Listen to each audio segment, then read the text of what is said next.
Telugu Desam party అభ్యర్థుల తుది జాబితాపై స్పష్టత వచ్చింది.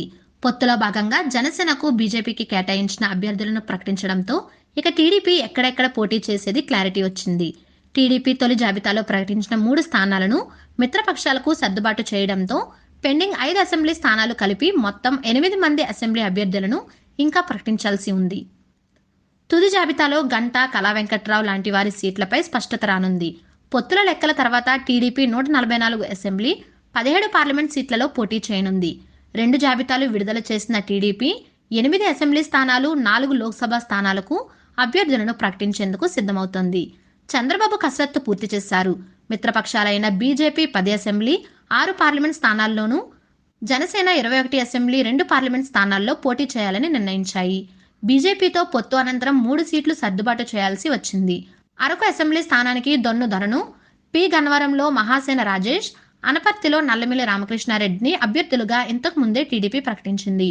టీడీపీ ప్రకటించాల్సిన స్థానాల్లో ఇప్పుడు చీపురుపల్లి, భీమిలి నియోజకవర్గం మారింది. చీపురుపల్లి స్థానంలో మాజీ మంత్రి గంటను పోటీ చేయాల్సిందిగా చంద్రబాబు సూచించారు. గంట మాత్రం భీమిలి స్థానం దక్కించుకునేందుకు చివరి ప్రయత్నాలు చేస్తున్నారు. గంట చీపురుపల్లికి వెళ్లకపోతే అక్కడ సీనియర్ నేత కళా వెంకట్రావు, కిమిడి నాగార్జునలో ఒకరికి ఛాన్స్ కనిపిస్తుంది.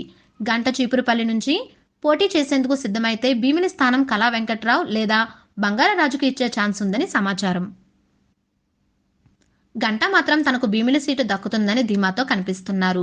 ఈ 2 సీట్లలోనే చంద్రబాబు నిర్ణయం ఎలా ఉంటుందనేది ఇప్పుడు ఆసక్తికరంగా మారుతుంది.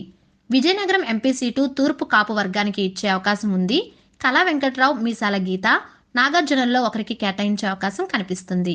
ఒంగోలు లోక్సభ స్థానం మాగుంట శ్రీనివాసరెడ్డికి దాదాపు ఖరారైంది. కడప ఎంపీగా రెడ్డప్పగారి శ్రీనివాసరెడ్డి లేదా భూపేష్ రెడ్డిలో ఒకరికి అవకాశం దక్కనుంది. అనంతపురం ఎంపీగా జేసీ పవన్ రెడ్డితో పాటు పూల నాగరాజు, కంబోరి నాగరాజు పేర్లు ప్రముఖంగా వినిపిస్తున్నాయి. దర్శి అసెంబ్లీ స్థానానికి గట్టిపాటి హనుమంతరావు మనవరాలు శ్రీలక్ష్మి పేరు పరిశీలనలో ఉంది.